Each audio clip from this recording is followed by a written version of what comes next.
Jaxson, what's it like to win in a place like this, especially given what happened last week and the fact you guys are heading into a bye? What was that locker room like after this game? Yeah, it's definitely huge. Just for our team to rebound from last week.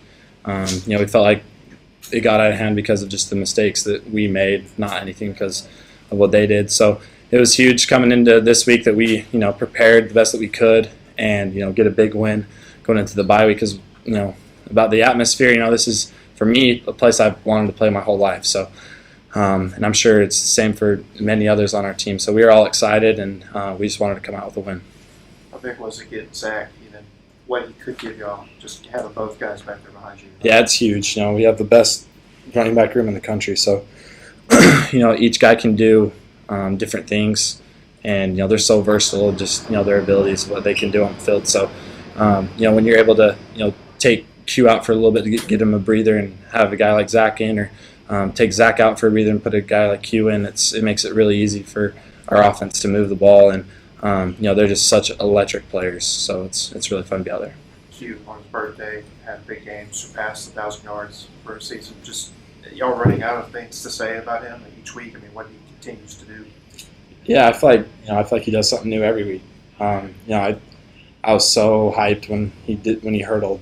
In the first half. So, he's just a kid who's just going to continue to get better, and he's one of the best guys in the country already, and he just turned 18 years old. So, sky's the limit for him for sure. Jaxson, you had a number of really good plays with your legs, but the 56-yard throw to Mingo, wouldn't talk us through that particular play. That was kind of a big one that really got you in scoring position and made a big difference in the game. Yeah, we ran it a little earlier in the game, I think like on our second drive. And we just weren't able to connect on it. So, we knew that, that was a matchup weakness for him going into the game. And, when we got him the first time, we just weren't able to connect on it. We knew that we had to come back to it again. And, Mingo's just a really good player, and all I had to do was just put it out for him, and he made the play.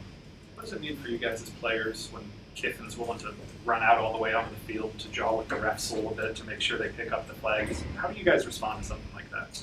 I mean, it really just, it just makes it really known that he's with us, and he's a part of us, and he's one of the most passionate guys in the country. So he's always going to fight for us, and we want to fight for him. Mingo said he had his back turned for the fake punt with JJ. Were you watching at all, or did you not know what was happening? Well, I was a little frustrated that we had that 3-and-out on that drive. So I came running off, and I was a little pissed off and stuff. And then Coach Aggie came up to me and he's like, "Hey, we're about to fake this punt, so be ready to go back out there again." So I turned right around and was just hoping that we were able to execute it.